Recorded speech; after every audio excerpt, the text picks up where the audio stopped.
working. Yes, it is. It's live. We'll wait till people come on. Yeah. True Talk Tuesdays.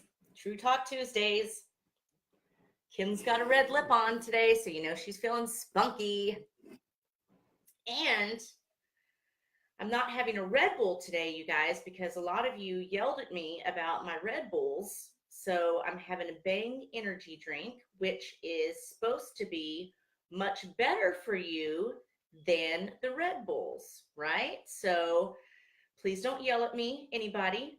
Hi, Laura. How are you?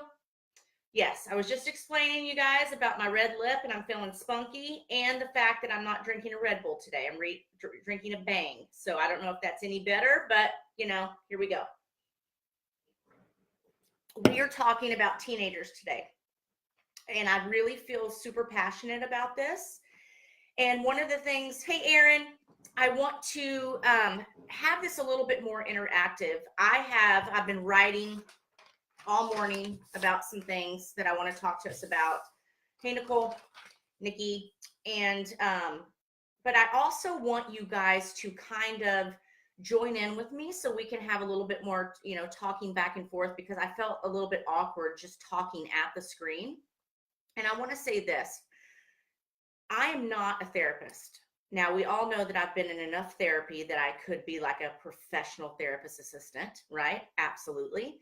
But for some reason, I get kids and kids get me. And I think, hey, Donna, I think the reason is because I don't try to be anything that I'm not with these kids and they can feel it. They can spot a fake a mile away.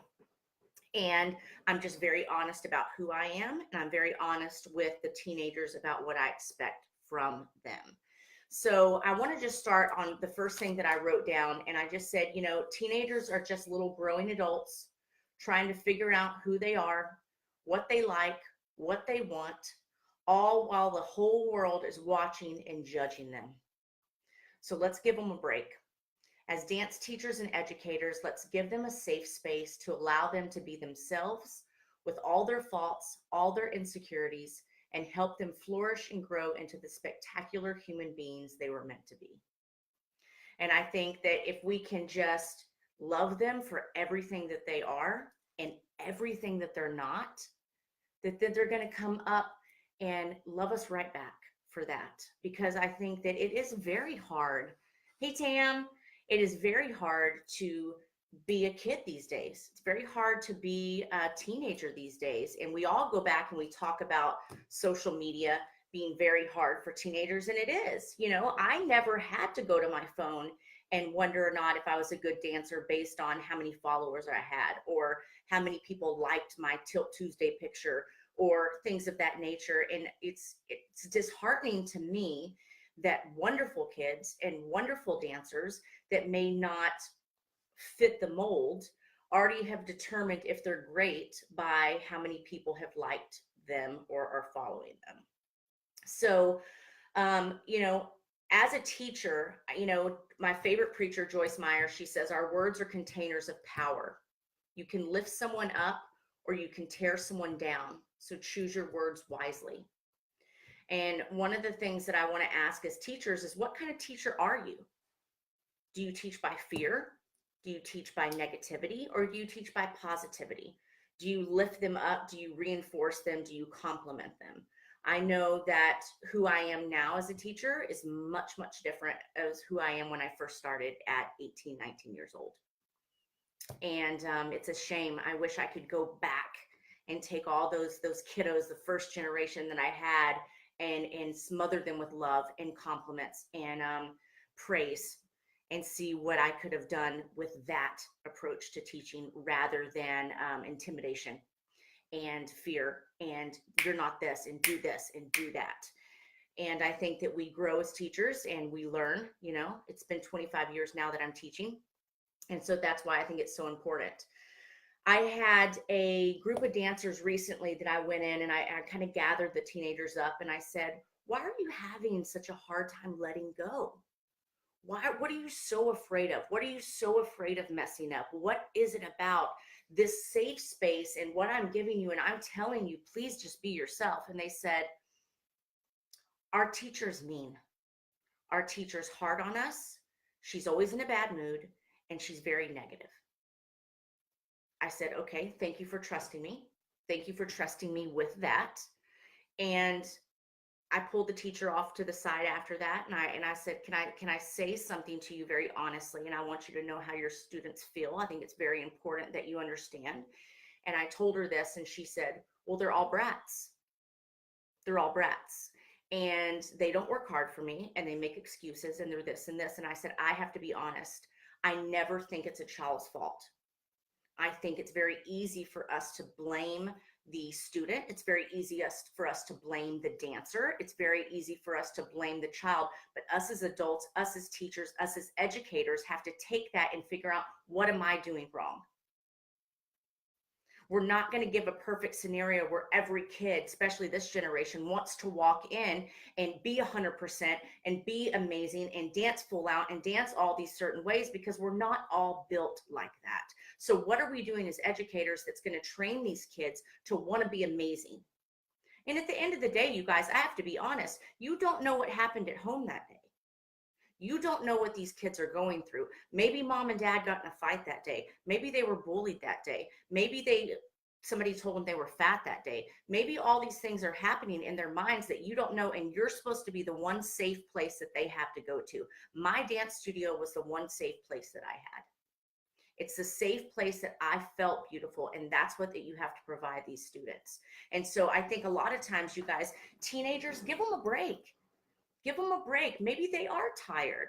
And a lot of times we're like, oh, you're teenagers. Wait till you grow up and you really have to take care of yourself. I'll tell you what, being a grown-up's the easiest thing I had to do. I can sleep when I want. I can wake up when I want. All I got to do is pay bills. It's hard to be a teenager. So let's just give these sweet angels a break just a little bit. When I'm looking at, I was looking at that, yeah. I want to say, how well do you know your students? Because that's kind of a big deal too. They come in and out of our lives, and we do love them. We love our kids very much. It's not a 9-to-5 job. We don't clock in, we don't clock out. Yeah, Devin, right? Like, the teachers don't understand that. And it's almost like veteran teachers. I know a lot of really great teachers. Tammy Felton's one of them. She's like the teacher of all teachers. And it's, it's very easy for me to go in and do a really great job coming in for 2 days a week. I have such high regard and such high respect for teachers that are there on a weekly basis that can stay consistent. But here's the deal. How much do you hold yourself at excellence? I don't have time for people that don't do a good job, that just go through the motions. Fancy, that's enough. Sorry, you guys. Fancy's here. Ida's here. One of the things that I like to do is I like to sit my dancers down. Hi, Miss Ida. And say, I want you to write this down. If you can write this down.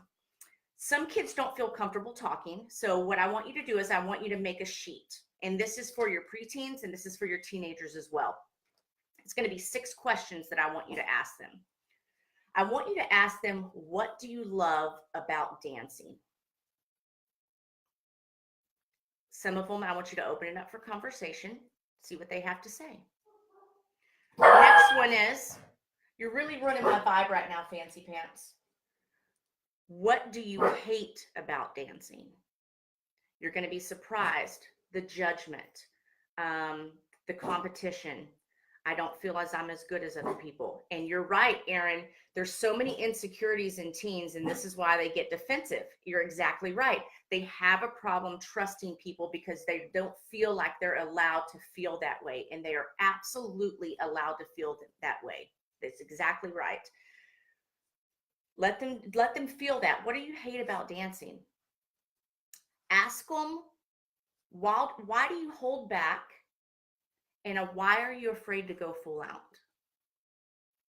Why are you afraid? And you're going to get the same answers. You'll be surprised. All over the United States, I do this. All over the United States. And I get the same answers from some of the top studios to some of the worst studios. and every studio in between. Everybody is feeling the same way. Why? Because of social media and because of the Insta famous kids.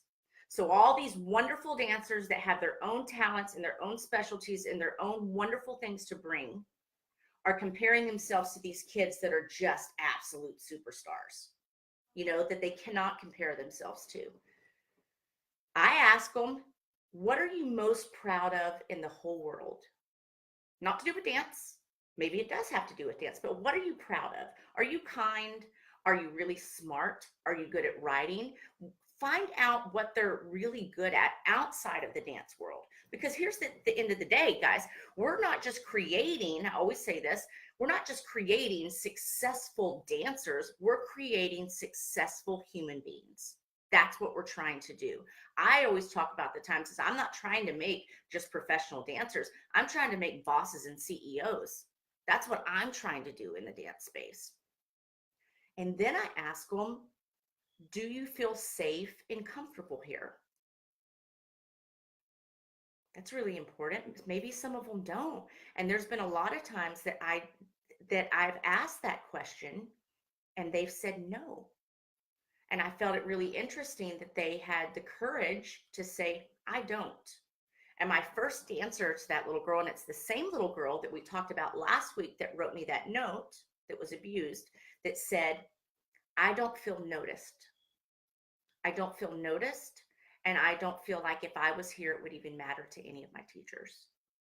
And my first response was, I think you're very cool, because I think it takes a lot of bravery to even say that in a class. I think you're awesome, because I do notice you. Great. And then I want to know what they dream of becoming. And it's so neat to hear them talk about, hey, Jill, hey, Deanna. It's so interesting to hear them become, I want to be a vet. I want to be a scientist. I want to do this. I want to do that. I want to do all these things. Well, then it kind of puts in perspective for you as a teacher what your kiddos, what your team, what they're really wanting to do. And it's not 1,000 pirouettes. It's not 17 leg hold turns. So then I would love for you to take this back. Of course, they're not going to put their name on it. Don't make them put their name on it, and just take it back and just say, I want to read mine to you guys, if that's okay.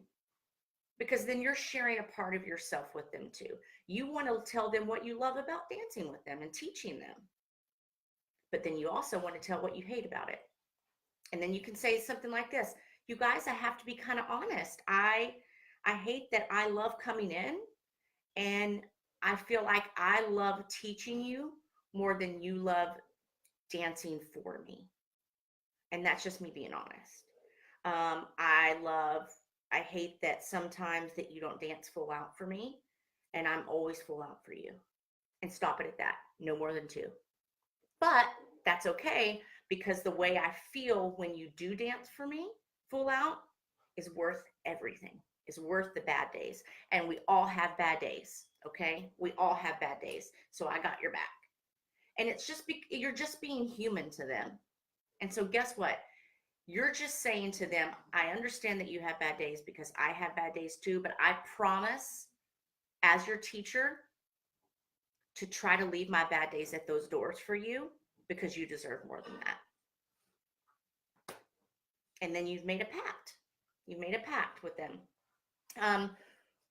One of the things that I like to do, and everybody knows how I feel about this, and please know, you guys, that I'm never preaching. I just think that the cell phone drives me crazy. Teachers, question number 3, Linda, was why do you hold back? And why are you afraid of going full out? Why do you hold back?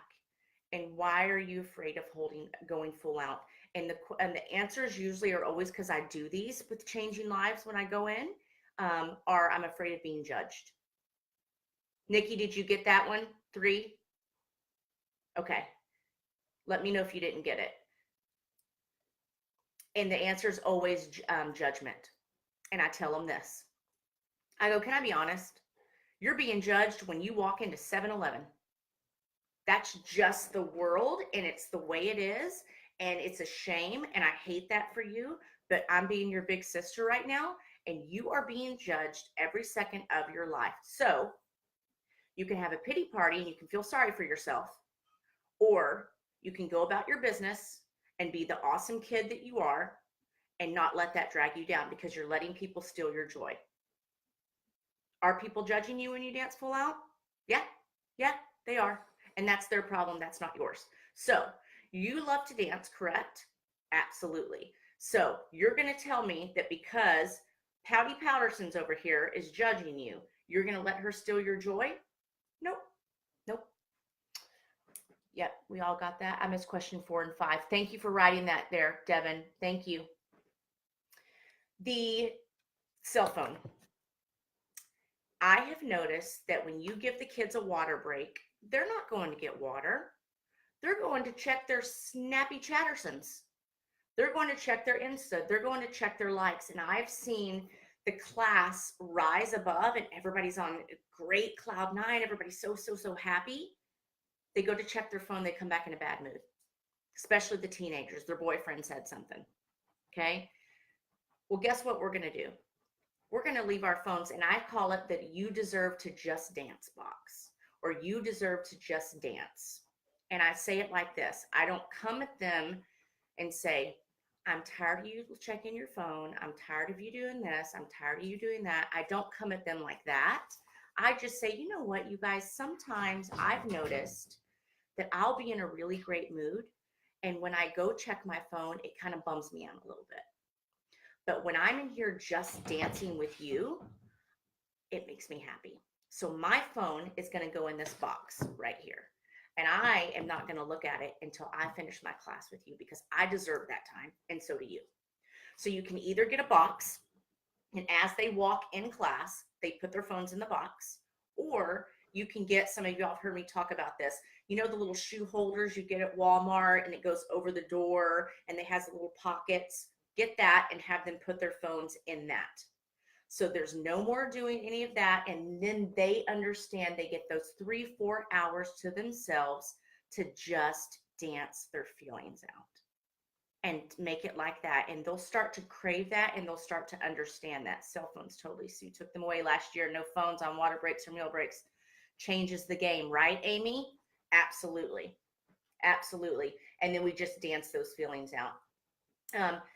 Studio owners, teachers, y'all have probably already done this. The younger generation of teachers, I cannot stand the phone.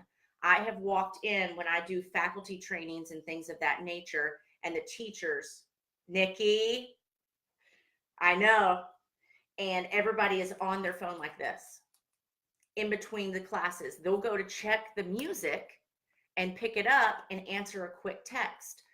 For me, that says, you guys are not important enough for me to put my phone down.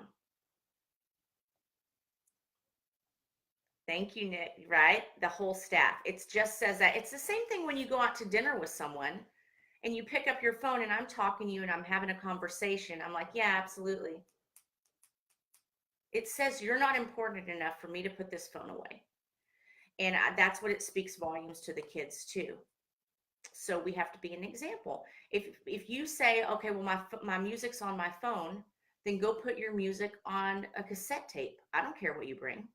Don't put it on your phone. I don't like it. It's got to be a positive experience for these kids. You don't understand the memories that you're making for these children. You might think that it's just a dance class, but it's not. I remember the way my teacher smelt. I remember the candies that she gave me. I remember when I got to wear her ballet skirt. I remember when I got to take class with the older kids. It was my whole wonderful memories of my childhood.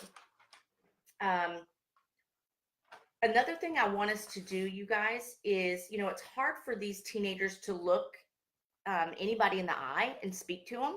So I want to do what I call I am, you are, we are.